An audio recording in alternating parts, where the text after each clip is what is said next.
The driving force behind this rally was coalition. Coalition under some simple ideas. Maybe you agree with this idea. I very rarely write things down, but I wrote some of this down. No more restrictions. Yeah!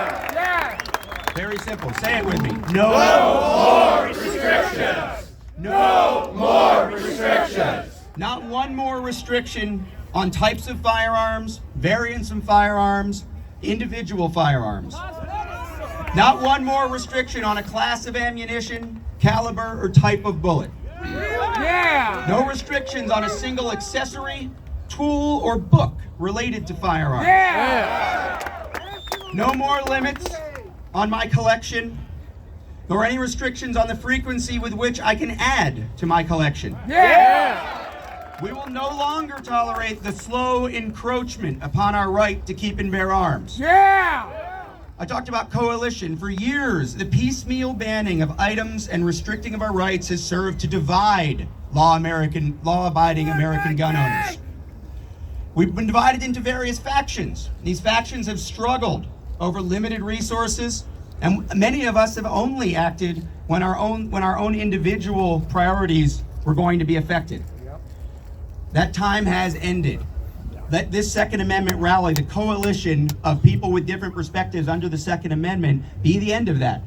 We'll still have our disagreements in the details, but this rally has been purchased by the time and effort by individual gun owners of America. Hunters, sport shooters, firearms collectors, police officers, self-defense advocates. And if your intention, whoever you are that's listening, is to take away our guns, come and take them all at once. Yeah! United we stand! United we stand. Yes, sir. The time for division has ended. If it's your goal, whoever you are, to take our guns away, face us as a group in the legislative halls and courtrooms of this country.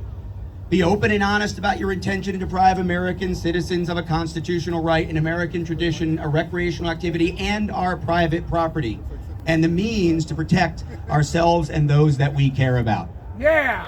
No more restrictions. No more restrictions! No more restrictions! At this point, I'm going to ask you to show a little grace, to show a little bit of room to hear somebody speak, somebody who's become a friend of mine. People ask me, when did I start in the firearms industry? How long have I been doing this?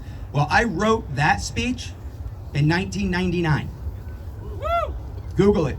Firearms Owners Unification Project. That's when that was written. The majority of that, 20 years ago. And there's a lot of people who believe this. And at the federal level, we have had very, very little infringement, very, very little restrictions. But it's that piecemeal part. It's the division of resources inside our community that's been a problem.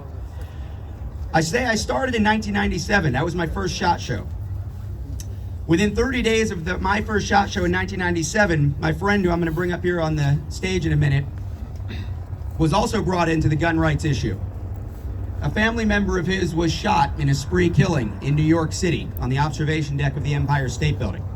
This was at the height of the assault weapons ban, right in the middle of the assault weapons ban, and tragedy struck his family. And that inspired him to take action. Those actions are not actions that we would agree with.